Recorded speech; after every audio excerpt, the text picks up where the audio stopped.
Hello नमस्कार। Sir. नमस्ते sir. Jinendra and जय हिंद।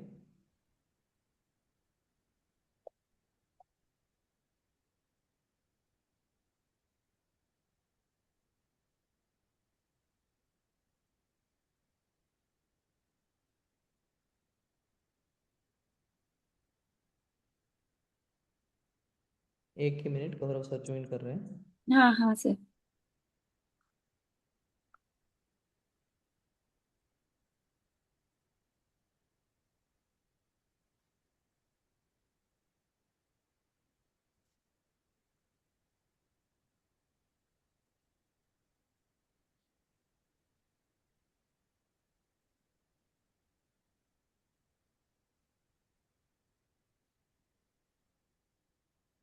जो सर जो कंप्लीट स्पेसिफिकेशन क्वेश्चन पेपर में था सर, बहुत लंबा था सर वो।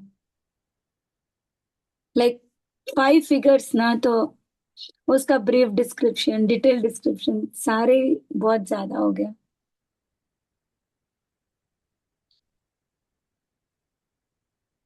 मगर ऐसे तो नहीं लगा ना कि नहीं लिख पाएंगे आप? नहीं आपसे नहीं। नहीं होगा वो तो चीज़ नहीं है, हो रहा है थी चीज़। बस दैट्स द मैटर। वही तो सारी चीज़ है। आप जब कॉन्फिडेंस फील करने लगेंगे तो धीरे धीरे आप उस स्पीड में भी आ जाएंगे कि जहाँ पर आप कंप्लीट पेपर लिख पाए। उससे ज़्यादा हमें चाहिए भी नहीं, बस हो गया हमारा एग्जाम क्लियर।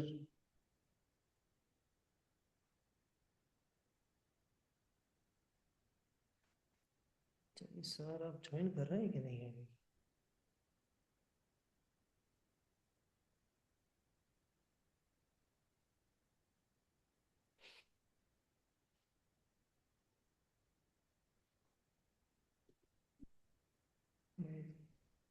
चलिए मैडम, हम स्टार्ट करते हैं तब तक। अभी हम है ना मैडम सेक्शन पे आगे बढ़ेंगे। हाँ जी सर। एंड मीनवाइल मैं आपका असेसमेंट करता रहूँगा और आपको साथ साथ में गाइड भी कर दूंगा। पहले हमारा टारगेट है कि हम एग्ज़ाम 3 तक के सेक्शंस को कवर कर लें। फिर हम कोई और चीज़ करें, मीन्स असेसमेंट भी उसके बाद में ही रखेंगे, क्योंकि आपकी एग्जामिनेशन 3 होना ज़रूरी है इस संडे को। Okay sir. तब जाके हम 4th एंड 5th एग्जामिनेशन को कंडक्ट कर पाएंगे by next week and next to next week. तो हमारा टारगेट रहेगा कि बाय, आज कौन सी डेट है? 2 दिसंबर, ट्यूसडे। सेकेंड दिसंबर। तो बाय 7 दिसंबर, Tuesday, Wednesday, Thursday, Friday, Saturday, Sunday, 3 4 5 6 7। 7th को आपकी थर्ड एग्जामिनेशन होगी। 14th को आपकी फोर्थ एग्जामिनेशन होगी। एंड 21st को आपकी फिफ्थ एग्जामिनेशन होगी। तो ये यस सारी चीज़ें कवर हो जाएगी। ओके। सर। एक्चुअली रिवाइज तो करते हैं, बट कभी कभी जब लिखते हैं ना सर, तब हम्म। समटाइम्स इट हैपेंस कि याद ही नहीं आता। क्या होता है? याद नहीं आता है नहीं, या फिर आप थक चुके हैं? पता नहीं सर, वो सेकंड पेपर तो लिखते लिखते थक गई मैं। हाँ, थक गए और वो कुछ नहीं। उसके बाद मैं बस अभी, और मेरे उसके ऊपर माइंड अप्लाई नहीं हो रहा था मेरा। अच्छी बात है ना, अपनी फुल कैपेसिटी से पेपर दिए। अब देखिए हमें कहाँ तक आगे बढ़ना है। पेटेंट एक्ट में 81 तक एंड डिजाइन एक्ट में 26 तक यस सर। हम थर्ड एग्जामिनेशन के लिए एलिजिबल होंगे। तो चलिए शुरू करते हैं उस। सर और अगर आप वेट करना है तो वेट कर सकती हो सर, नहीं, गौरव हो गए सर। ना, आ गए आ गए आ गए Gaurav sir. Good good afternoon sir, good afternoon ma'am. Good afternoon.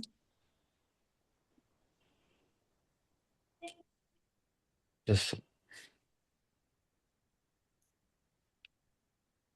गौरव सर, आपने फिर से कुछ नहीं किया, पेपर लिखा? सर, नहीं सर, मैं अभी ये वीक दे दो सर मुझे। कवर करता हूँ सर। जी, कोई बात नहीं, चलिए।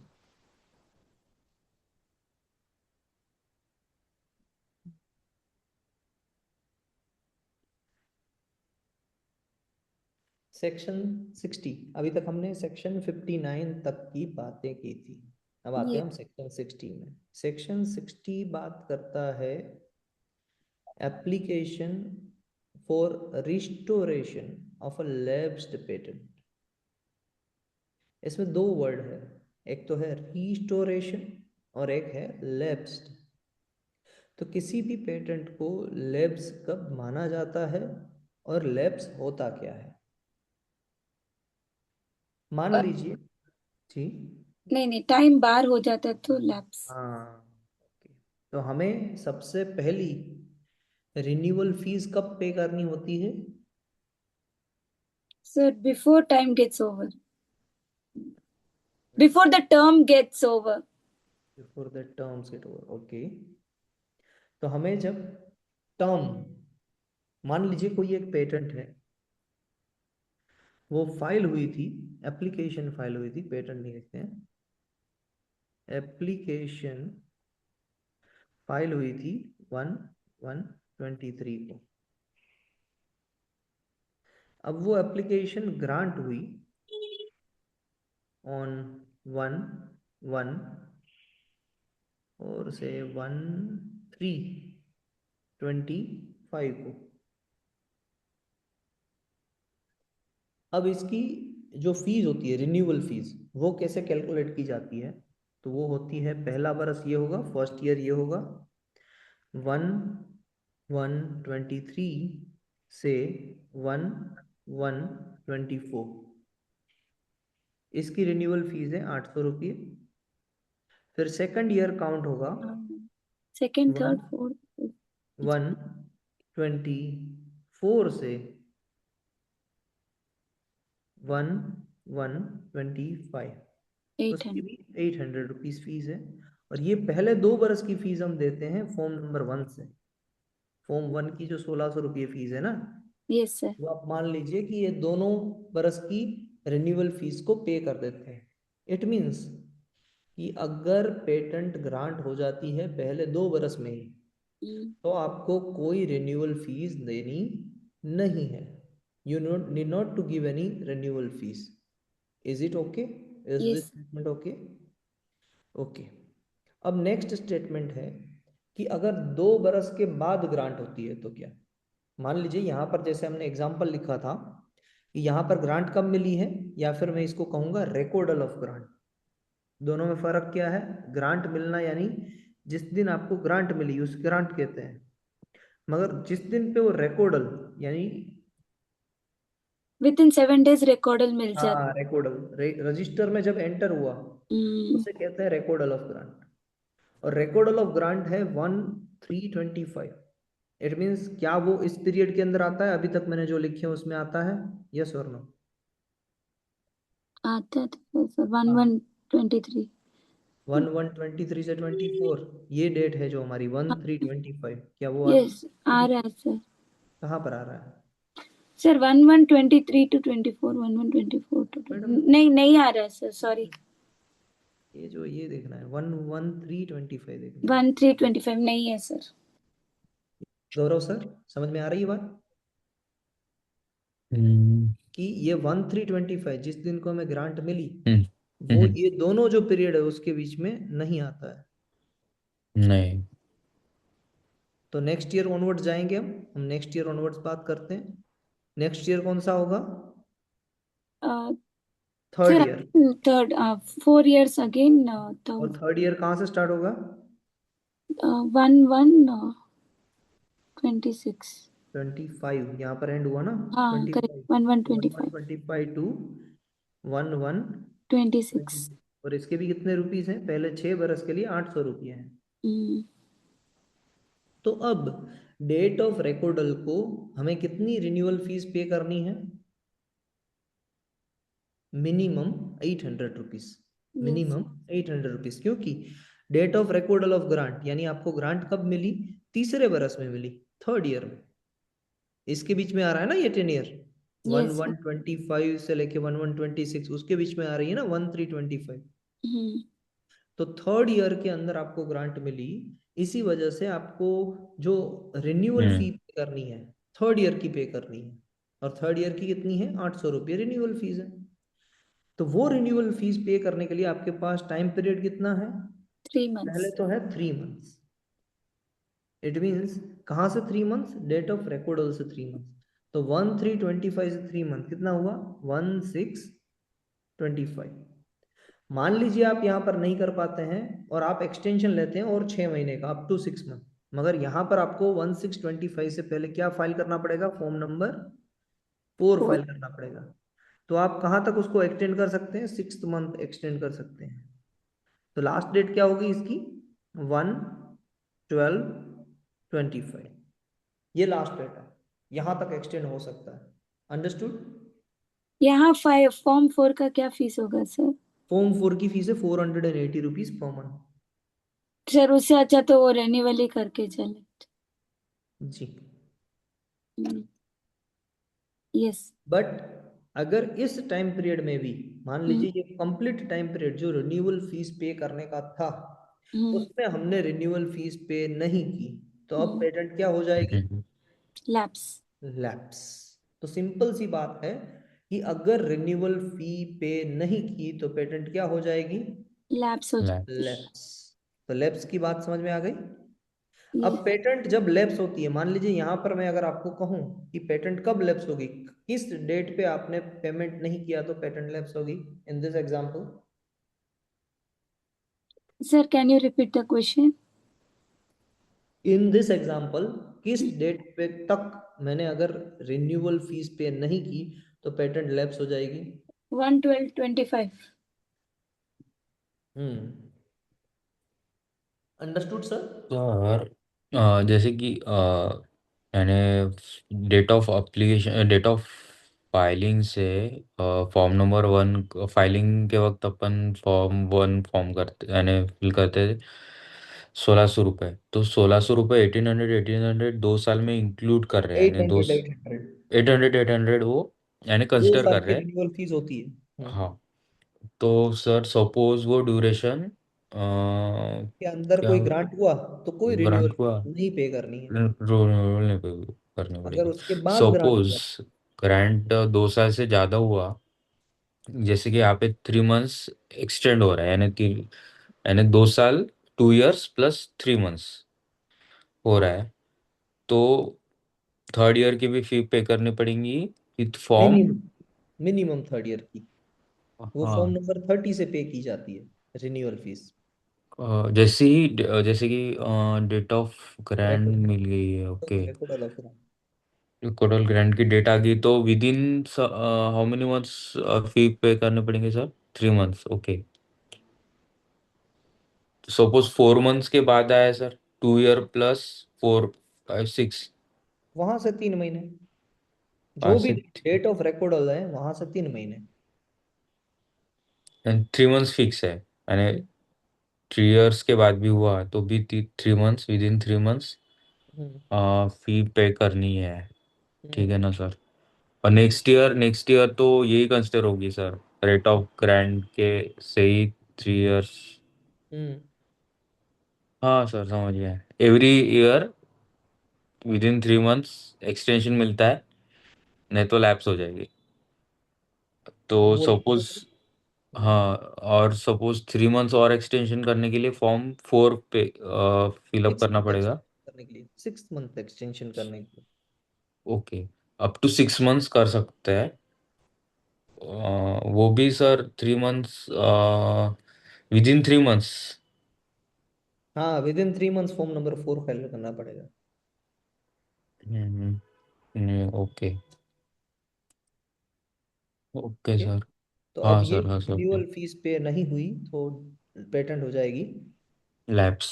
लैप्स। अब यहाँ से पूरी स्टोरी स्टार्ट होती है। ये अभी तक का एक्सप्लेनेशन।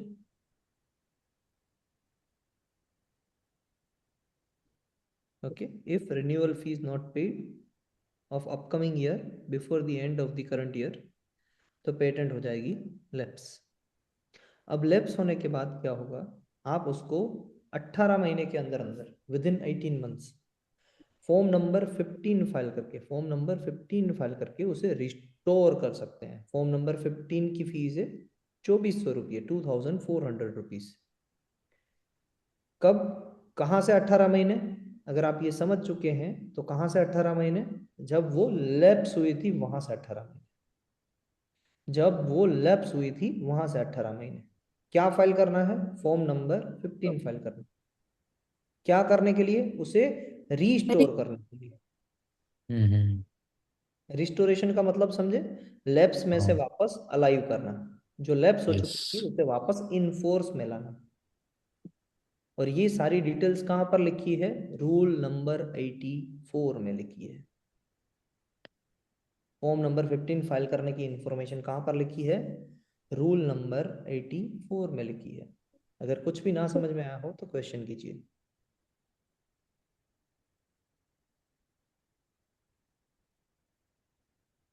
वरना लिखने के बाद एक बार रिपीट कीजिए।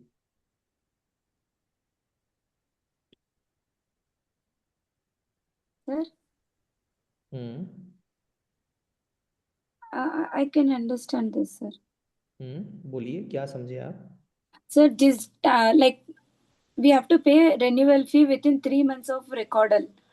अगर नहीं पे किए, फॉर्म 480 रुपीज पे करो और 6 months का एक्सटेंशन मिलता है। इवन आफ्टर 6 month एक्सटेंशन, अगर हम लोग फाइल मतलब रेन्यूअल फी पे नहीं करते हैं तो हमारा पेटेंट लैप्स हो जाएगा। और वो लैप्स पीरियड 18 months मिलता है। Within 18 months we can restore our patent thing, filing form number 15, paying 2,400 as per rule number as 80। per rule number 84. जी सर, आप क्या समझे? Yes. Yes sir, yes. Understood sir. बताइए, explain कीजिए। जो date of filing से date of filing से जब ग्रांट मिलता है पेटेंट को हम्म। After 2 2 years, hmm. तो उसके डेट ऑफ से थर्ड ईयर की तो पेटेंट फीस पे करनी पड़ेगी within 3 months, hmm. 800। Suppose नहीं कर पाए तो within 3 months we need to file form 4 for extension up to 6 month। Hmm. Even after within a 6 months unable to fill the form 4, then patent lapse हो जाएगी। हम्म। तो patent lapse होने के बाद एक ऑप्शन है कि रिस्टोरेशन से रिस्टोर करने के लिए पेटेंट फॉर्म 15 फाइल करना पड़ता है within 18 months, right? Yeah. From the date of lapse से। Form lapse, okay, date of lapse. Sir उसकी फीस क्या है सर? 2400 रुपये, 2400, 2000। As per rule number 84। So 2400 पर एज, मंथ? हाँ 2000 सर, 2400। फॉर्म नंबर 15 एक ही बार फाइल करना है। Okay Restoration. ओके। हाँ, ओके ओके सर। और एज पर रूल नंबर 84 है ये। अब आते हैं सेक्शन नंबर 61 में। ये बताता है प्रोसीजर ऑफ रिस्टोरेशन। प्रोसीजर क्या होती है रिस्टोरेशन की? मान लीजिए आपने फॉर्म नंबर 15 फाइल किया 18 मंथ्स के अंदर अंदर from the date of lapse, as per rule number 84। अब फॉर्म नंबर 15 के अंदर दो कंडीशन चेक की जाती है। एक तो होता है अनड्यू डिले और दूसरा And होता है unintentional. Undue delay it means आपको जैसे ही पता चला कि मेरी पेटेंट लैप्स हो चुकी है, आपने बिना देरी गवाए उसकी रिस्टोरेशन के लिए एप्लीकेशन कर दी। दूसरा होता है अनइंटेंशनल। इट मीन्स दैट कि आपके पास सफिशिएंट अमाउंट ऑफ मनी नहीं थी, इसीलिए आपने वहाँ पर डिले किया। इंटेंशन आपका अनइंटेंशनल होना चाहिए। इंटेंशन बोलते हैं ना, जानबूझ के नहीं, अनजाने में।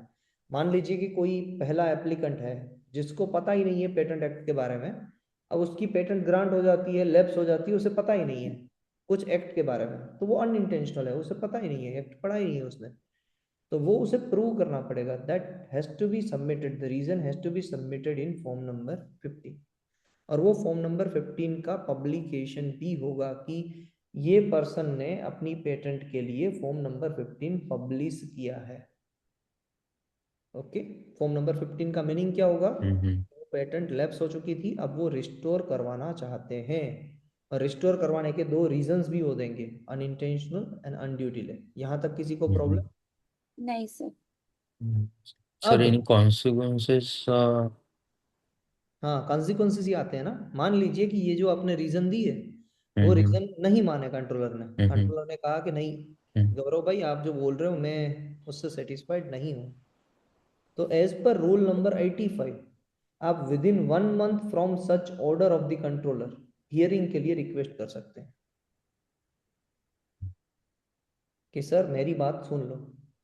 अब मान लो कि कंट्रोलर जी मान गए, आपकी बात मान गए कि नहीं नहीं गौरव जी आप सही थे, मेरी सोच गलत थी।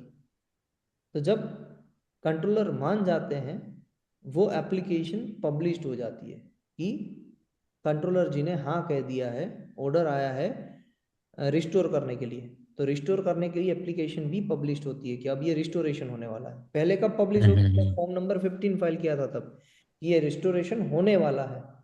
अब कैसे पब्लिकेशन होगा? अब होगा कि रिस्टोरेशन हो रहा है। दो चीजें ओके। समझ आई? अब जब हम फॉर्म नंबर 15 फाइल करता है, कोई भी पर्सन फॉर्म नंबर 15 फाइल करता है कि भाई मैं रिस्टोरेशन करने वाला हूं, I am about to restore this patent, और वहां से ये जो नोटिफिकेशन आता है कि रिस्टोरेशन हो गया है, कंट्रोलर सेटिस्फाइड है, और कंट्रोलर ने ये पब्लिकेशन दिया, तो कंट्रोलर के हाँ बोलने के बाद 2 महीने के अंदर अंदर कोई भी person interested form number 14 file करके ओपोजिशन कर सकता है एज पर रूल नंबर 85। बात समझ में आई? कहाँ से? कहाँ से? जब वो नोटिफाई हो जाए, नोटिस आ जाए कि भाई अब ये रिस्टोर होने वाला है, कंफर्मेशन आ गया, और उस कंफर्मेशन से 2 महीने के अंदर अंदर कोई भी पर्सन इंटरेस्टेड क्या कर सकता है? अपोजिशन फाइल कर सकता है फॉर्म नंबर 14 से। नंबर 14 से।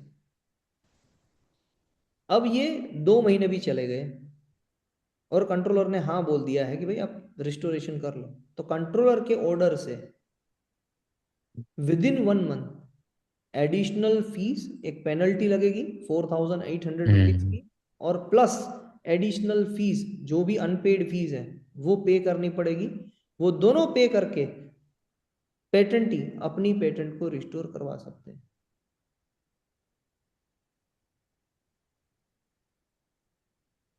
अब कोई भी बात समझ में ना आ पेनल्टी रही? कितना लगेगा सर? 4800 रुपीज। 4800? ये पेनल्टी चार्ज हाँ, स्केड्यूल 4 में मेंशन है, स्केड्यूल 4, अवॉर्डिंग अ कॉस्ट 4800। 4800। ये पेनल्टी क्यों लगेगी सर? क्योंकि रिस्टोरेशन हुआ था इसीलिए, ओके। वो गलती थी वहां पर। बाई चांस अगर कंट्रोलर नहीं मानते हैं, इसको आफ्टर हियरिंग ऑल्सो अगर कंट्रोलर नहीं मानते हैं, तो फिर वो लैप्स नहीं हो सकता है। दैट विल बी अबेंडन और ओके। एप्लीकेशन अबेंडेंट होती है, पेटेंट रिवोक हो जाएगी। पेटेंट रिवोक हो जाएगा। Okay. Form 15 18 months from sir controller ने रिजेक्ट ही कर दिया सर, हाँ इवन हाँ। आफ्टर हियरिंग कर नहीं then सकते? patent get revoked. Sir possibility है क्या? हाँ हाँ, पूरी पॉसिबिलिटी है, क्यों नहीं। जब हम बोल ही रहे हैं कि कंट्रोलर मना करेगा तो रिवोक होगी, तो पॉसिबिलिटी है। सो अब एक one of the power given to the controller. That is one of the power. Hearing के बाद वैसे भी कंट्रोलर को कोई एक तो डिसीजन देना होगा, या तो पेटेंटी ये के या फिर ओपोनेंट के फेवर में।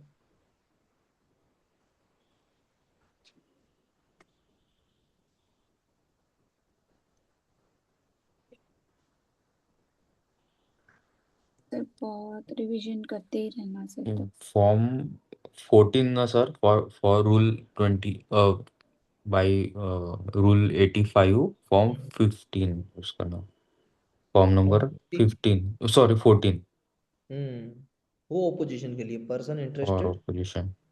ओपोज कर सकता है। किसका ओपोज करेगा?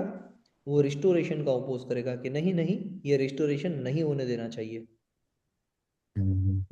वो अपने फिर एविडेंसेस रखेगा सामने, पेटेंटी अपने एविडेंसेस रखेगा। सर ये सेम हम लोग डिजाइन एक्ट में हम लोग पढ़े थे ना सर, जी सेक्शन जी, वहां पर कैंसलेशन की बात थी, यहाँ पर रिस्टोरेशन की बात है। Cease to have. मगर अभी तक डिजाइन एक्ट में नहीं पढ़ा है हमने, वो आएगा 19 सेक्शन में, 16 सेक्शन तक पढ़ा है। पता नहीं किसी में तो ये वाला सेक्शन 12 रिस्टोरेशन ऑफ लैब्स हाँ डिजाइन। सही है मैडम, सेक्शन 13, ये सेक्शन 13 से कंपेयर कीजिए इसको आप, ये हाँ पूरी सेक्शन 13 की प्रोसेस। वही मुझे सेक्शन याद नहीं था कौन सा सेक्शन। सेक्शन 12 के साथ आप कंपेयर कीजिए ये हाँ सेक्शन करेक्ट नंबर 60, 60 करेक्ट। को आप 12 के साथ कंपेयर कीजिए, 61 को 13 के साथ कंपेयर कीजिए। Yes sir. Sir 13, section 13 of design act. Of design. It's similar to section number similar 61 of patent act. वही मुझे रेसेंबल हो रहा था उस चीज का। सर एक बार एक्सप्लेन कर दीजिए मैडम, आपको क्या समझ में आई बात? हाँ sir, one second. Form 15 with in 18 months form 15 file करके हम लैब्स पीरियड को रिस्टोर कर सकते हैं अकॉर्डिंग टू रूल नंबर 84। लेकिन हमको ये प्रूफ करना पड़ेगा कि it is unintentional and undue delay for filing. If controller is not satisfied, he will reject it and we can ask for hearing within 1 month. और वो अगर कंट्रोलर मान गया तो वो एप्लीकेशन पब्लिश हो जाएगी। पब्लिश होने के बाद person interested within 2 months from the application published he can file opposition according to rule number 85। फिर कंट्रोलर पेटेंटी और पर्सन इंटरेस्टेड का हियरिंग और सर तो उनकी हियरिंग हियरिंग बरोबर बोल रहे हैं हियरिंग होगा फिर डिसीजन होगा सर। अगर कंट्रोलर मान गए मतलब ना। इफ ही एक्सेप्ट पेटेंटीज थिंग तो पेटेंटी को रेन्यूअल फी भी पे करना पड़ेगा, फिर रेस्टोरेशन का पेनल्टी भी पे करना पड़ेगा। Penalty charge will be 4800। अगर अपोनेंट को मान जाएगा तो वही प्रोसीजर ना सर, उसको पेटेंट चला जाएगा। नहीं, नहीं नहीं नहीं नहीं, सॉरी सॉरी सॉरी, ये तो फिर पेटेंट गया। इनका पेटेंट रिवोक हो जाएगा। Okay correct correct. ये कोई रॉन्गफुली ऑब्टेन नहीं है, ये रिस्टोरेशन हाँ है। हाँ हाँ, सॉरी सॉरी सर सॉरी। जी गौरव सर, प्लीज एक्सप्लेन। हाँ सर, फॉर्म 15 करने से 18 मंथ्स मिल जाता है लैब्स होने के बाद by rule 84। within the form 15 we have to mention it is unintentional or undue delay of filing. Suppose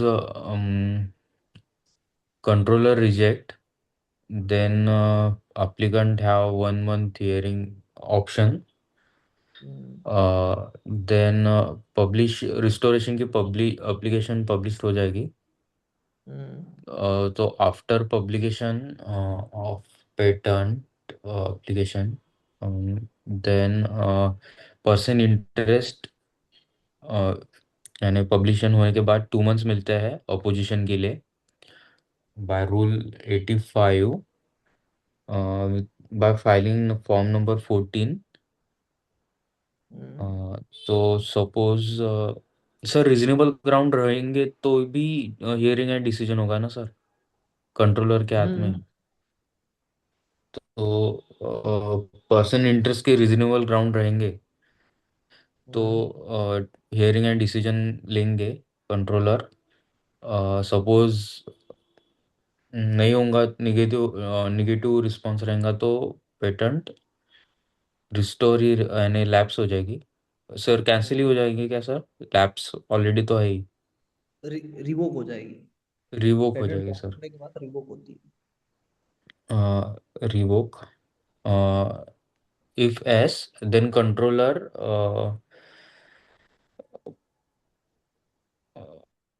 controller बोलेंगे कि paying all the renewal fees plus penalties of 8,000 4,800, हम्म तो फिर से पेटेंट रिस्टोर हो जाएगी सर। हम्म सही बात है। डन, आगे बढ़े। Yes done sir. Sir, yes sir. अब आता है सेक्शन नंबर 62, जो होता है rights of patentee during lapse period. जैसे हमने देखा था डिजाइन एक्ट में सेक्शन 14 में कि लैप्स पीरियड में क्या कोई पेटेंटी के राइट्स रहते हैं? एक second, right of patent is नहीं नहीं नहीं सर, नहीं रहते हैं। वैसे ही नो राइट्स। आप यहाँ पर भी कह सकते हैं कि नो राइट्स। यहाँ पर भी आप क्या कह सकते हैं? No no right. Rights of the patentee. Lapse period मगर यहाँ पर कहाँ से कहाँ तक का होगा? लैप्स पीरियड स्टार्ट होता है सीज टू हैव इफेक्ट से, जब फॉर्म नंबर 15 यानी रिस्टोरेशन की एप्लीकेशन आपने फाइल की, वहां तक के टाइम पीरियड को कहते हैं रिस्टोरेशन का टाइम पीरियड। समझ पा रहे हैं ये बात को आप? Yes sir, cease to have effect, वो 6 मंथ्स जैसे खत्म होगा एक्सटेंशन, वहां से लेके फॉर्म 15 हम लोग फाइल करते वहां तक। एग्जैक्टली। फॉर्म 15 का पब्लिकेशन होता है वहां तक। Okay, publication, okay sir. चल we proceed further. 1 second sir, I write this. Sir कहाँ से बोले सर आपने, एक बार कंफर्म करना। सीज टू हैव इफेक्ट से लेके, सीज टू हैव इफेक्ट से लेके, सो आफ्टर लैप्स होने के बाद 18 मंथ, विद इन 18 मंथ्स नहीं नहीं नहीं नहीं, सीज टू हैव इफेक्ट यानी लैप्स के डेट से लेके लैप्स के डेट से। फॉर्म नंबर 15 का पब्लिकेशन होता है वहां तक के पीरियड को लैप्स पीरियड कहा गया है। Okay sir.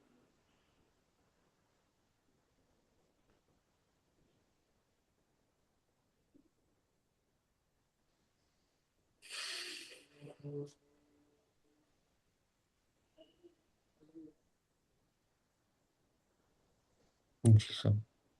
1 second, 1 second sir, जी। मैं लिख लेती हूँ फिर भूल जाऊंगी। हम्म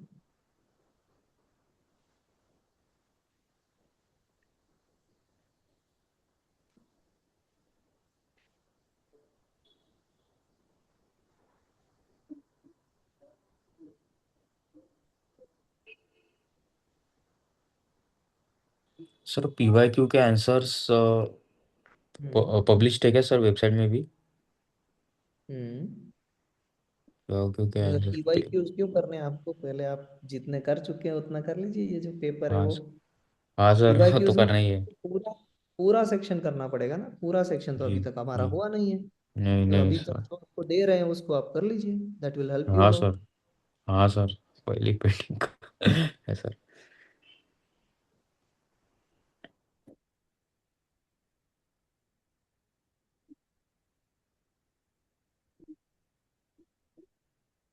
चलिए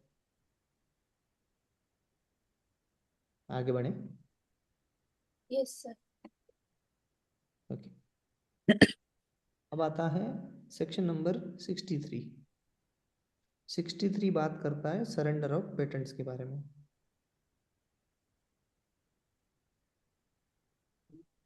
सरेंडर ऑफ पेटेंट्स, मान लीजिए कि कोई एप्लीकेंट है वो अपनी पेटेंट को सरेंडर करना चाहता है। सरेंडर करना मीन्स क्या? वो चाहता है कि मेरी पेटेंट पूरी दुनिया यूज करे, मुझे कोई हम्म प्रॉब्लम नहीं है। तो जब भी वो ऐसा करेगा, ऑफर टू सरेंडर करेगा, वो ऑफर टू सरेंडर से कंट्रोलर एक नोटिफिकेशन पब्लिश करेगा। और ये नोटिफिकेशन के अंदर अंदर अगर कंट्रोलर सेटिस्फाइड है कि ये जो सरेंडर है वो होना चाहिए, तो कंट्रोलर क्या करेंगे? उस पेटेंट को रिवोक कर देंगे एंड उसकी पब्लिकेशन एक नोटिफिकेशन में भेज देंगे। अब जैसे ये पब्लिश हुआ कि कोई पेटेंट क्या हो रही है, रिवोक हो गई रिवोक हो रही है। है सरेंडर की वजह से, तो वहां से 3 महीने के अंदर अंदर पर्सन इंटरेस्टेड क्या कर सकते हैं? उसे ओपोज कर सकते हैं। वहां से 3 महीने के अंदर अंदर पर्सन इंटरेस्टेड उसे क्या कर सकते हैं? अरे वो कर सकते हैं तो सॉरी अपोज कर सकते अपोज कर सकते सर हैं। नो सर हैं। पर्सन इंटरेस्ट यानी sir person from the any same, person no person from the same field. Person interested means person from the same field. यहाँ पर पर्टिकुलरली वो पर्सन होंगे जिन्होंने लाइसेंस लेके रखा था इस पेटेंट में। अब पेटेंट ही बोल रहा है कि मैं तो रिवोक कर देता हूँ, तो वो ओके। पर्सन करेंगे, ये कहेंगे कि सर रिवोक तो आप कर रहे हैं मगर हमारे कॉन्ट्रैक्ट का क्या होगा?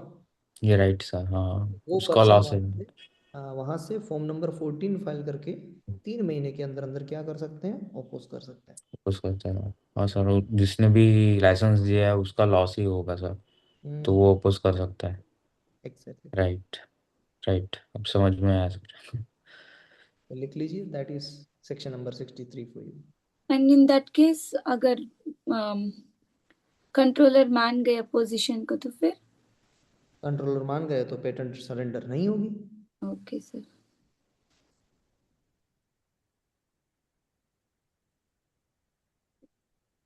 सर एप्लीकेशन कुछ फॉर्म वगैरह नहीं है ना sir, direct application, return application देना पड़ता है? फॉर्म नंबर 30 है यहाँ पर। जहाँ पर कोई 30। फॉर्म एप्लीकेबल नहीं है वहां पर फॉर्म नंबर 30 एप्लीकेबल रहेगा।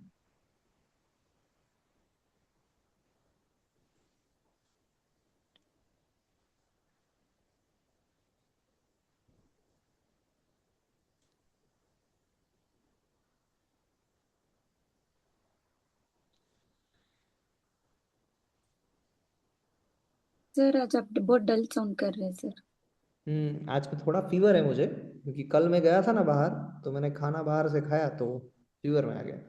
ओ, दैट्स आप ध्यान नहीं रखते हो देखो सर। नहीं नहीं मैडम, ध्यान तो रखा था, मगर वही चीज है कि बाहर आपको जाते हैं देखो ना, तो आज ही तो मुझे खाना लग ही रहा पड़ता था है। आज की कुछ तो खाना गड़बड़ है पड़ता है, सर के साथ। आज तो खाना ही पड़ेगा। एक टाइम मैंने खाया है खाना बस, मगर है वो। अब दाल बाटी खा ली थी कल, यही तो करो। ओ, देखो सर हम आपकी बात सुन रहे हैं, पता है कितना ध्यान रख रहे हैं अभी एग्जाम तक। बट मुझे तो ध्यान पहले रखना है ये सारी चीजों का, इसीलिए मैंने कम ही खाना खाया। फिर कल से मैंने खाना ही नहीं खाया, मैंने बंद कर दिया खाना। तो अभी ठीक है, अभी हालत कंट्रोल में है।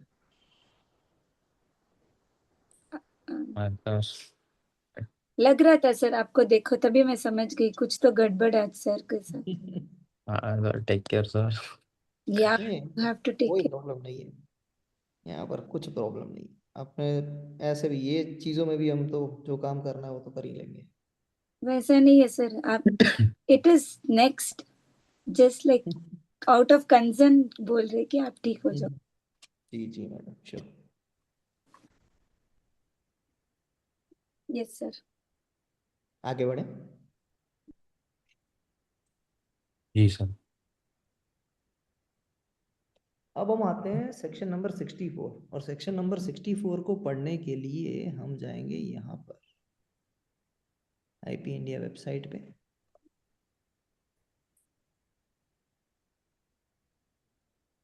पेटेंट ई सिटीजन एक्ट।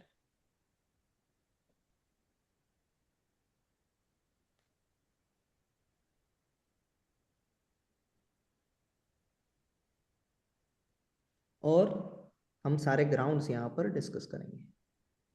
तो क्या है हमारा पहला ग्राउंड? अब देखिए, पहले तो कौन कौन पर्सन है जो ये करेगा, क्या करेगा? रिवोकेशन। रिवोकेशन करेगा, उसके बारे में बात हो रही है। तो रिवोकेशन कौन करेंगे? रिवोकेशन हाई कोर्ट में होता है। हम्म। रिवोकेशन सेंट्रल गवर्नमेंट कर सकती है, या फिर किसी पर्सन के ऊपर अगर आपने इन्फ्रिंजमेंट का सूट किया है तो वो काउंटर में आप पे रिवोकेशन का सूट फाइल कर सकता है। तो ये हुआ सेंट्रल गवर्नमेंट। फिर counter claim in infringement suit, ये दोनों पर्सन आप पे रिवोकेशन के चार्जेस कर सकते हैं। Is that clear? या यस। यहाँ पर कोई डाउट? ओके। अब रिवोकेशन कैसे कैसे होता है, तो सबसे पहला आप लिखिए by previous claim. Previous claim से रिवोकेशन होता है, ये लिखिए। लिखिए keyword previous claim. A ground है previous claim.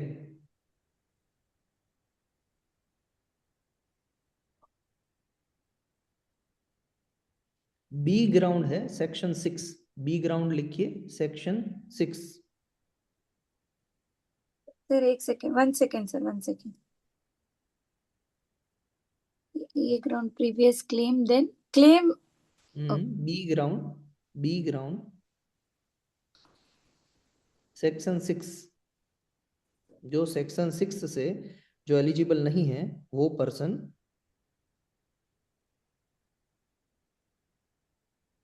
Person who are not entitled for patent. Hmm sir B, आप बता रहे बी राइट? बी यानी section 6। B is section 6। Hmm okay sir. C,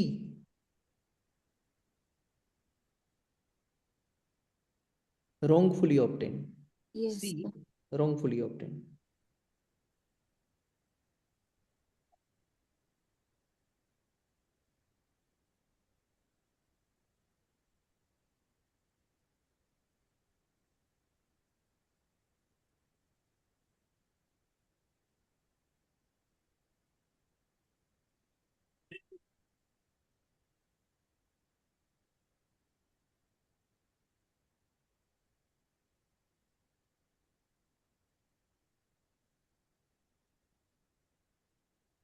done sir. D, C के बाद आता है D. D में आएगा सेक्शन 3 सेक्शन 4। डी में आएगा section 3 section 4।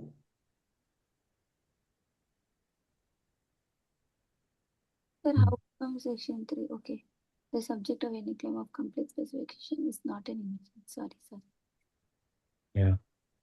Not an invention within the meaning of the design.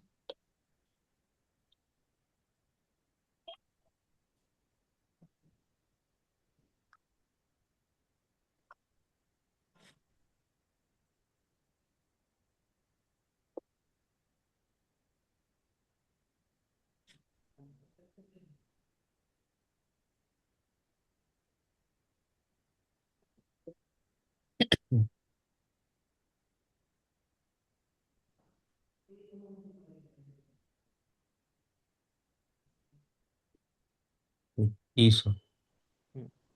फिर ई ग्राउंड, ई ग्राउंड में आ रहा है previous publication. Previous publication. Sir, 1 second. Hmm Hello.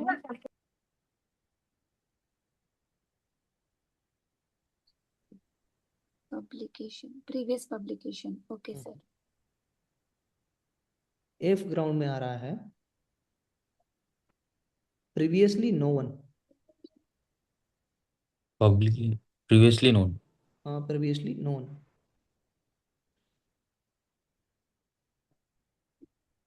Okay, E E में E E One E second. Ground में, E ground में लिखिए जी मैडम।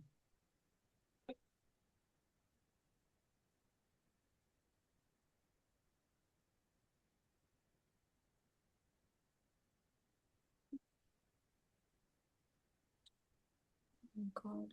ई ग्राउंड में लिखा आपने, प्रीवियसली पब्लिकेशन लिखा ना, ई ग्राउंड में जी चेंज कर दीजिए, प्रीवियसली पब्लिकेशन नहीं है वो, प्रीवियसली यूज्ड है।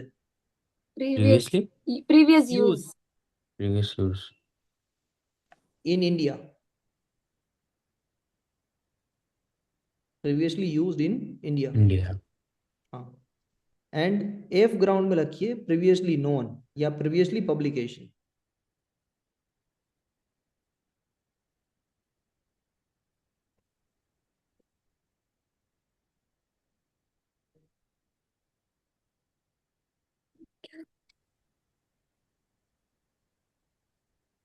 Sir, फिर F वापस बता सकते sir? F sorry. Previously publication या previously known. Previously known. Hmm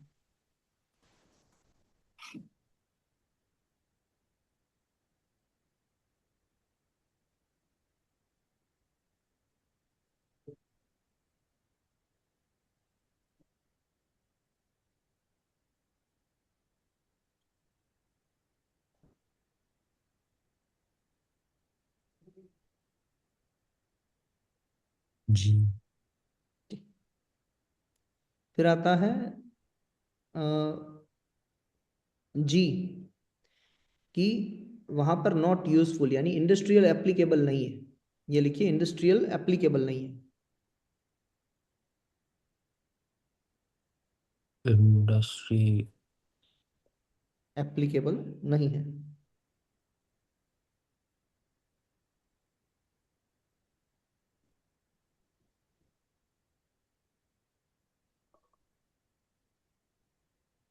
H.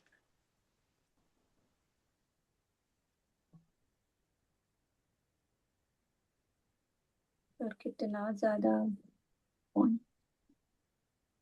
like third section 3 it is going on A B C D E F.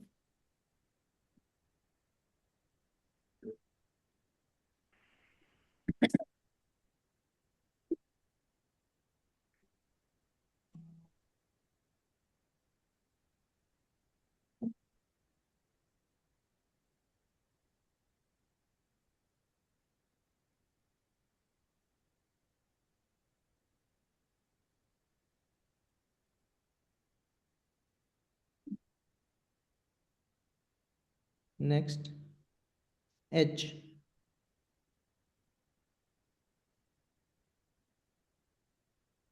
Yes.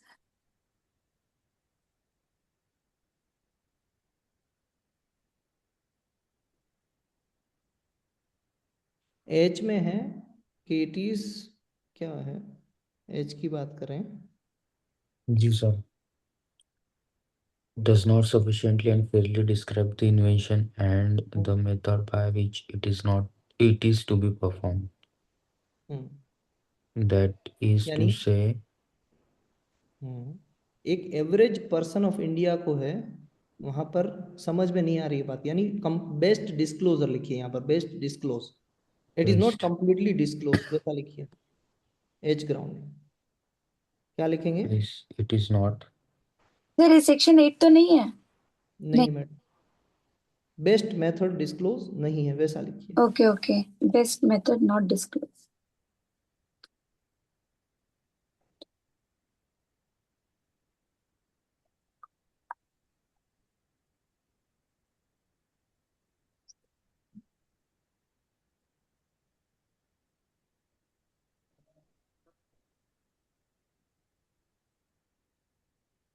I. why is that the scope of any claim of the complete specification is not sufficiently clearly define, not clearly define. and यानी claim was previously not disclose, आपने जो claim लिखा है वो claim आपने पहले disclosure में नहीं दिया था, उसका डिस्क्रिप्शन नहीं दिया, सो claim was not disclose earlier, वैसा लिखिए। the claim not disclose earlier. that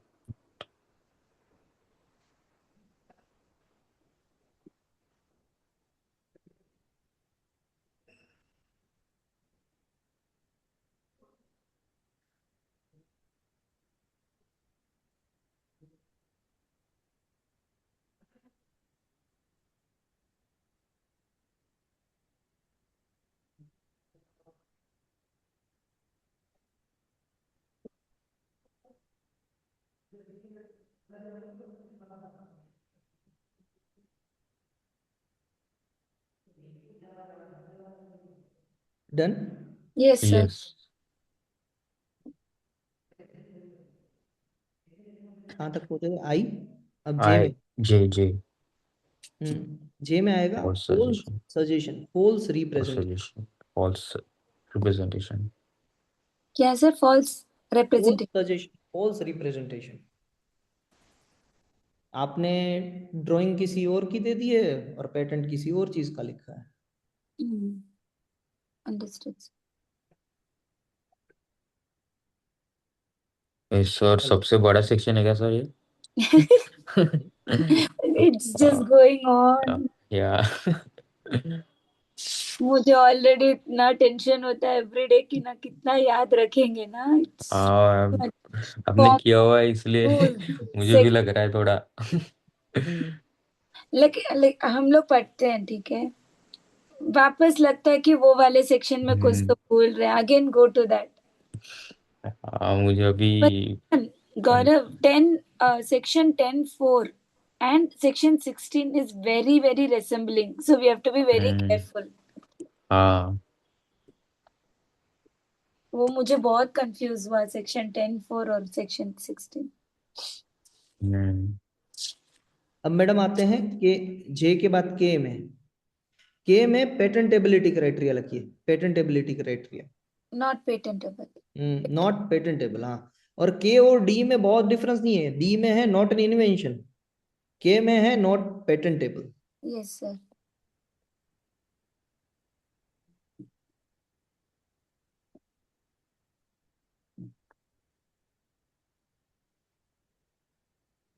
अब आते हैं एल में।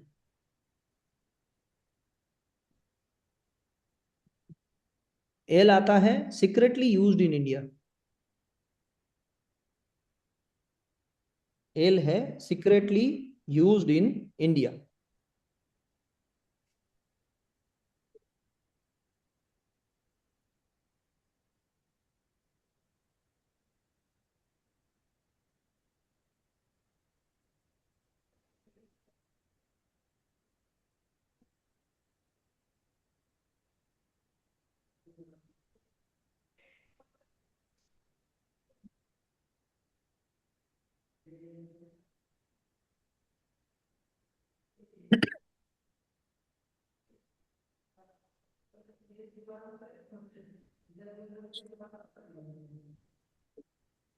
यस। या एम, एज पर सेक्शन 8 अगर कोई इंफॉर्मेशन नहीं दी गई है तो। सेक्शन 8। एन। एन, एन में लिखिए section 40, contravention of secrecy direction 35 and 39। Section 40 लिख दीजिए, एन में section 40। Liability of contravention hmm. Element. Sir ये तो सारे अल्फाबेट्स दे दिए। अब आ गया ओ। ओ में है सेक्शन फ्रॉड, फ्रॉड लिखिए, ओ में फ्रॉड लिखिए, कीवर्ड है fraud. Yes sir.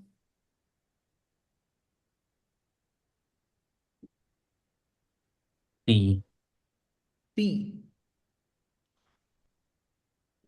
Source wrong of क्लिनेशन। Geographical origin, wrong source of geographical origin.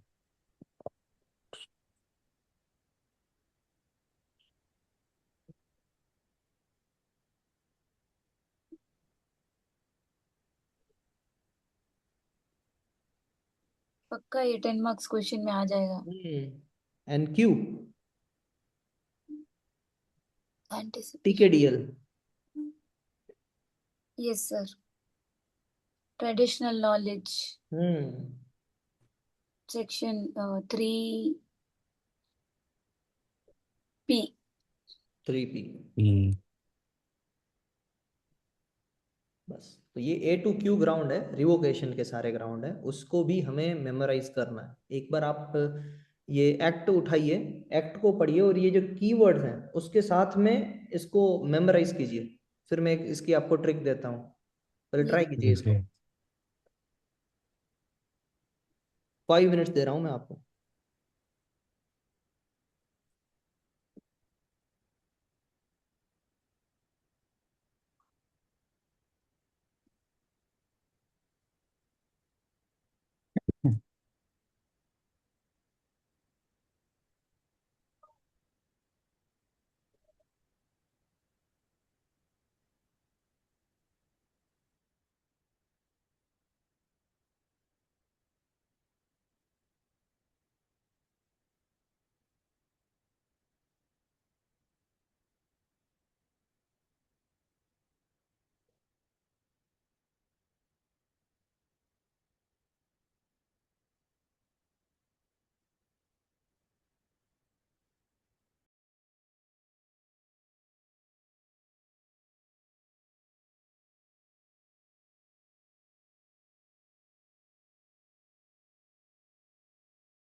Done sir.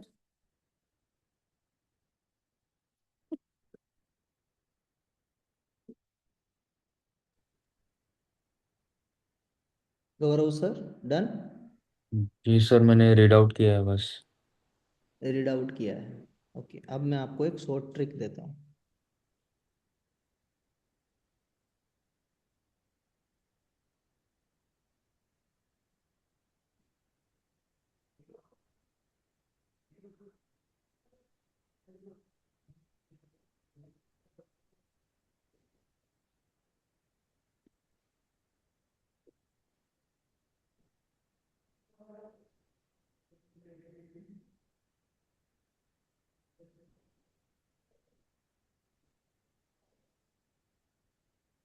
यहाँ पर ये तो नॉन पैटर्न है।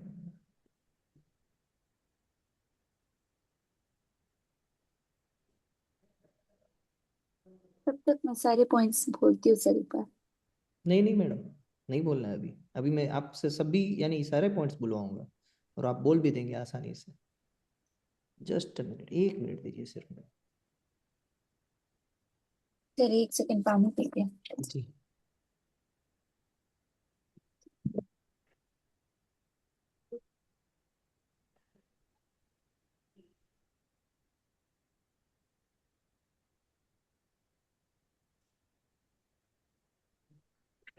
बीएसएफ से बीएसएफ। सर ये लिख लीजिए, ये शॉर्ट की है इसकी। जी जी। जी डब्ल्यू। C6। C6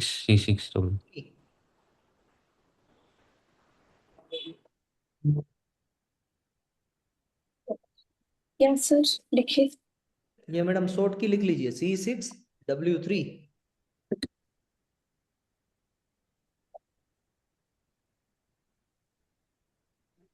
C6W3।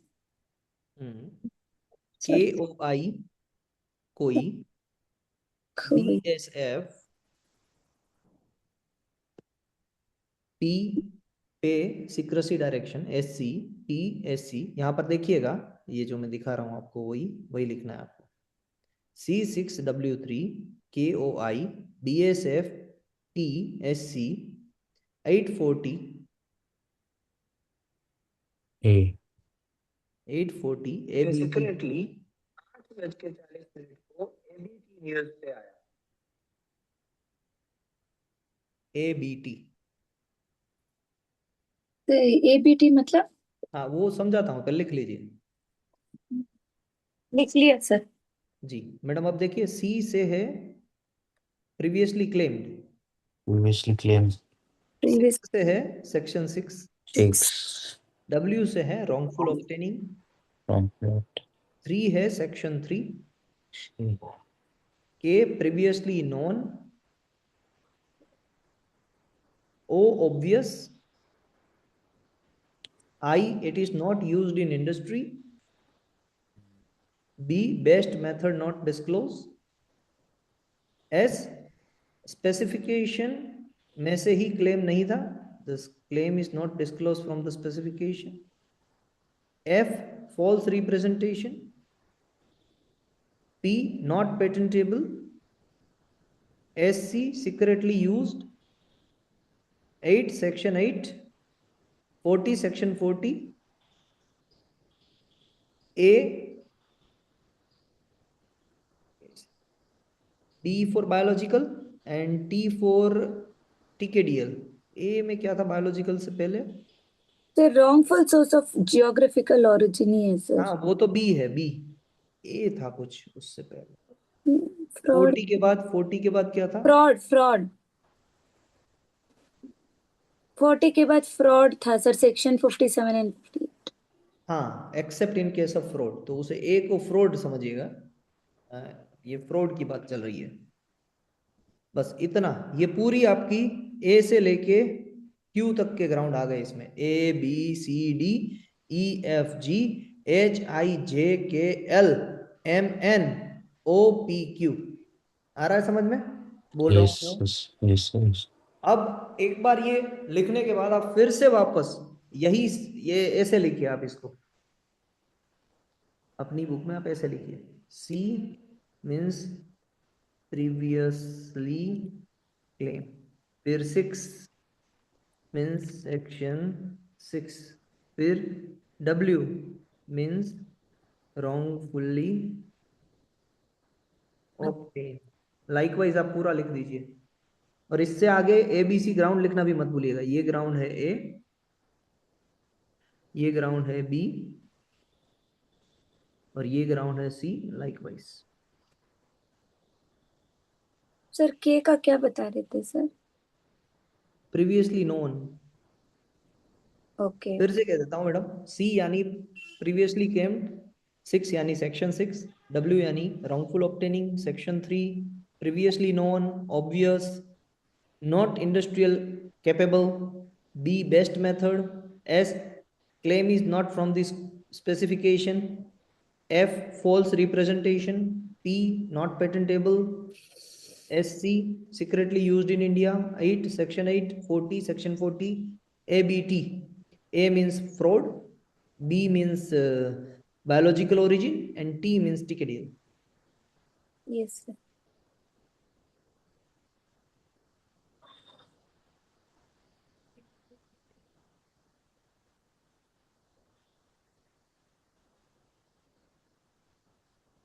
ये सिर्फ शॉर्ट की लिख लीजिए, और फिर इस तरीके से आप हम्म खुद लिखिए और बताइए कि आपको ये सारी चीजें दिमाग में बैठ गई कि नहीं। हम्म।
डन।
लग गया था क्या मैडम छोटे बच्चे को?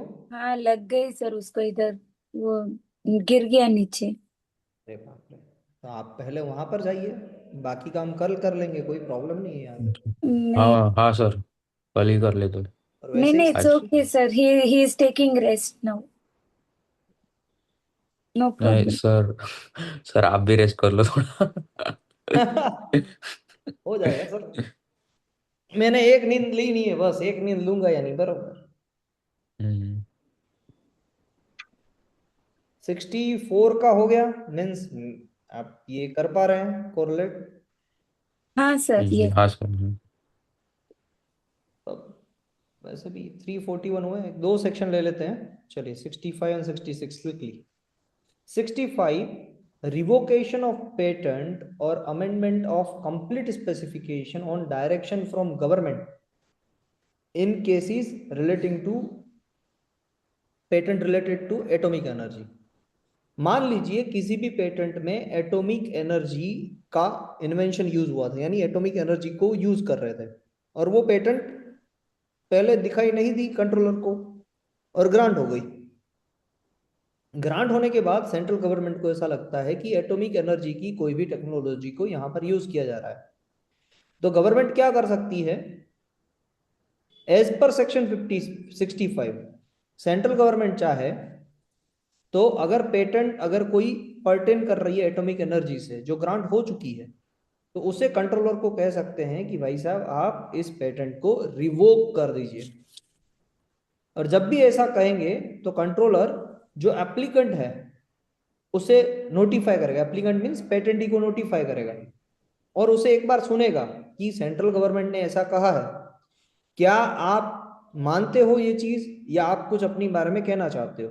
तो हो सकता है, तो हो सकता है कि वो पेटेंटी ये कहे कि मैं अपना ये जो पार्ट है जो एटॉमिक एनर्जी से रिलेटेड है अपनी पेटेंट में, उसे अमेंड कर देता हूं, उसे निकाल देता हूं, और बाद में क्या मेरी पेटेंट सर्वाइव हो सकती है? तो यस, अगर amendment is possible in case of section 65, और हियरिंग में ये हो सकता है कि जितना पार्ट एटॉमिक एनर्जी से रिलेटेड है उसको निकाल के बाकी के पेटेंट को एज इट इज आगे बढ़ाया जाए। Any doubt? दो नहीं क्वेश्चन है यहाँ पर। पहला क्वेश्चन, एटॉमिक एनर्जी से रिलेटेड अगर कोई पेटेंट ग्रांट हो चुकी है तो क्या उसे सेंट्रल गवर्नमेंट रिवोक करवा सकता है? यस और नो? यस। ओके। अगर पेटेंटी ये कहता है कि मैं अपना रिवोकेशन यानी एटॉमिक एनर्जी वाला पार्ट निकाल के अगर मेरे इन्वेंशन को आगे बढ़ाया जाए, इफ इट इज पॉसिबल, तो बढ़ाया जा सकता है अमेंडमेंट के बाद? Yes, yes both thing yes. Yes. लिख लीजिए, that's section 65, that's it. Sir, हमारे घर के पास में एटॉमिक एनर्जी स्टेशन था sir, Kalpakkam. I am from Mahabalipuram, okay. Mahabalipuram और कल्पाकम में के बीच में हमारा, तो Kalpakkam is a very, it has a very big atomic energy station.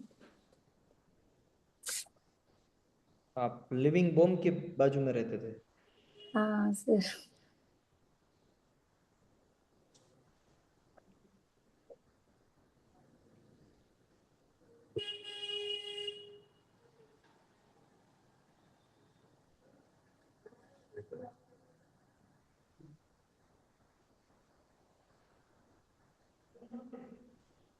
Sir Sunday बहुत सारे चैलेंजेस भी फेस करने पड़ते हैं सर, इसीलिए।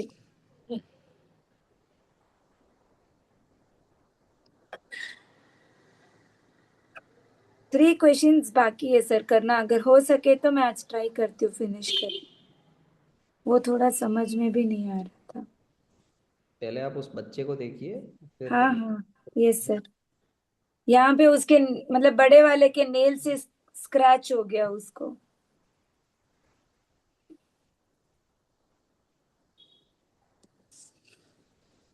सर और एक यहाँ पे कुछ टाइम लिमिट वगैरह कुछ नहीं है ना सर?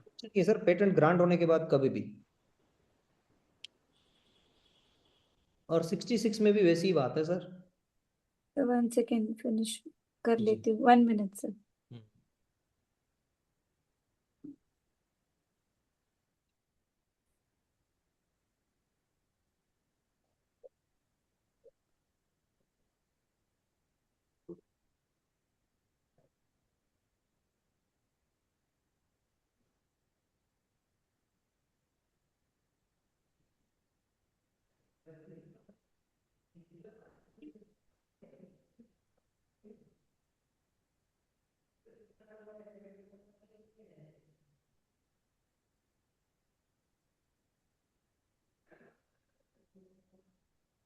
Yes sir. 66 में इतनी बात है कि देखिए, एक होता है पेटेंट ग्रांट होना, यानी आपने जिस इंटेंशन से प्रोडक्ट बनाया था वो अच्छी इंटेंशन से बनाया था, बट लोग उनका यूज कर रहे हैं हार्मफुल तरीके से। एग्जाम्पल, एक वॉच थी जो केसियो की वॉच थी। केसियो की वॉच बहुत ही यूनिक थी। यूनिक किस तरीके से कि जब उसको बनाया गया तो ऐसे बनाया गया कि मैक्सिमम आप मान लीजिए कि हिमालय पे जा रहे हो तब भी वो वॉच चलेगी, और पानी के अंदर भी आप बहुत डेप्थ तक जा रहे हो तब भी वो वॉच चलेगी, और परफेक्टली प्रिसाइजली चलेगी। मगर जब भी ये पेटेंट ग्रांट हुई, इस वॉच की पेटेंट जब ग्रांट हुई, तो उसके बाद में ओसामा बिन लादेन जैसे लोग उस वॉच को यूज करने लगे टाइम बॉम्ब के साथ, कि टाइम बॉम्ब के ऊपर पानी चला जाए या कुछ भी हो जाए मगर वो टाइम परफेक्ट तरीके से बताए और टाइम बॉम्ब परफेक्ट तरीके से फटे। हम्म।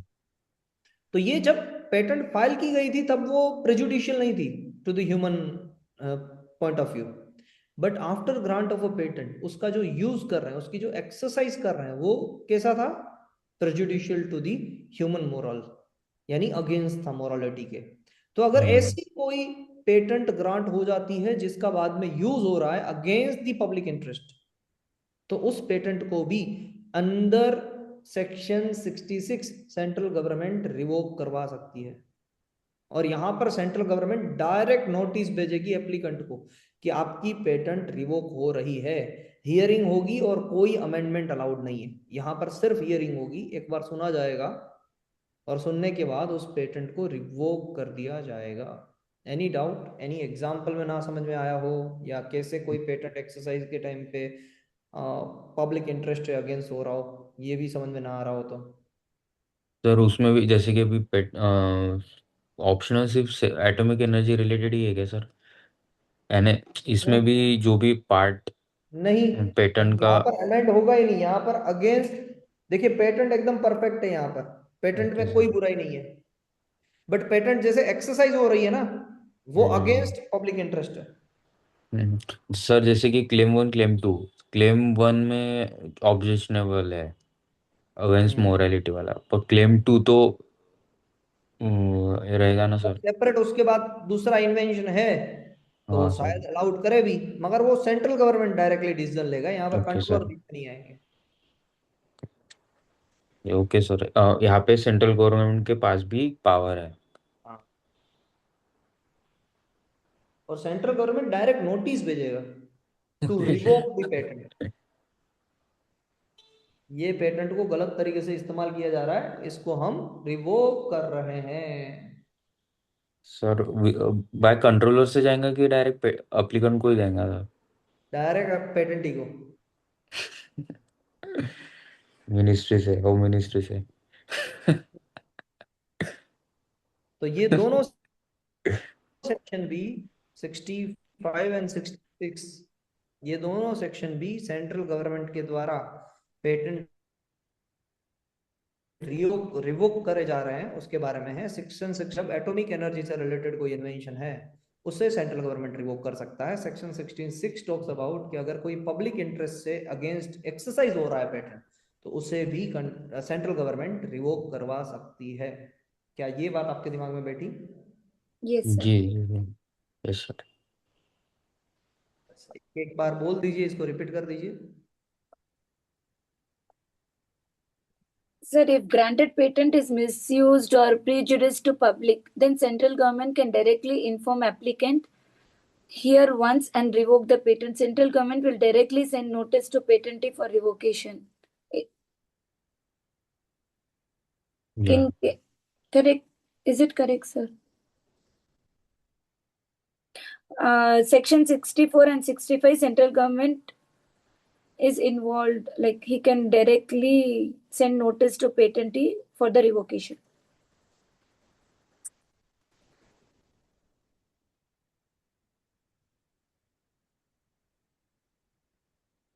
I hope. सेक्शन सेक्शन 63, 4, 5 ना? सेक्शन 65 एंड 66 ना, पता नहीं। 65 ओके, हाँ इवन 66 यस 66 नहीं 64 नहीं दो दो ही सेक्शन हाँ 65 66 जी I सर। जी मैडम, we आपने can क्या also कहा? amend the 65 का कीवर्ड क्या होगा मैडम? सर 65 का कीवर्ड C6W3 कोई KOI। 64 का नहीं, 4 का नहीं, 65 का। ओके 65 नहीं सर, एटॉमिक मुझे नहीं। एनर्जी, एटॉमिक एनर्जी ओके हाँ। का कीवर्ड, 66 का कीवर्ड।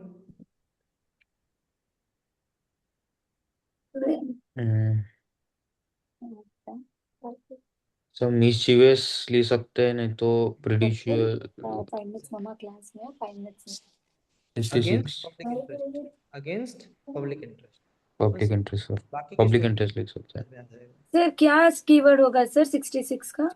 65 का एटॉमिक एनर्जी, 66 का against public interest, against public interest. दोनों में सेंट्रल गवर्नमेंट के द्वारा ही क्या किया जा रहा है? रिवोकेशन किया जा रहा है। Yes sir. बस तो यहाँ पर रुकते हैं। यस 66 सर, तक यस। हमारे सेक्शन हो गए। 60, 61, 62, 63, 64, 65, 66। कल शायद हम यहाँ से आगे बढ़ेंगे 67, 68, 69, 70, 71, 72, 73, 4, 5, 6, 6 तक कर लेंगे कल। श्योर। कितना 76 तक सर? और परसों से हम चले जाएंगे डिजाइन एक्ट में भी, दोनों को साथ में पैरेलली कंप्लीट करेंगे। तो आज है Tuesday, Wednesday, Thursday and Friday. Friday तक आपका वापस सिलेबस नेक्स्ट एग्जामिनेशन तक का ओवर हो जाएगा। यस। आपको डेली बेसिस पे रिवाइज करना है और वापस सैटरडे हम रिवीजन करेंगे और संडे को क्या करेंगे? एग्जामिनेशन देंगे। थर्सडे फ्राइडे को सर डिजाइन लेना है 2 दिन नहीं नहीं सर, देखिए कल होगा 76 तक, 76 तक यानी वेडनेसडे 76 तक हुआ, फिर और थर्सडे को थर्सडे जाएगा डिजाइन 84 तक, यानी वो जो 81 सेक्शन है वहां तक पहुंचा देंगे उसको। फिर फ्राइडे को डिजाइन पूरा होगा 16 से लेके 26 तक। 26 ओके सर फ्राइडे हो गया, फिर सैटरडे को हम एक बार रिवीजन करेंगे कंप्लीटली एंड संडे को यस वापस सर एग्जाम। ओके, जी सर चलिए, जय हिंद, have a nice day. Jain sir thank you sir take care sir. जी। Take care sir take care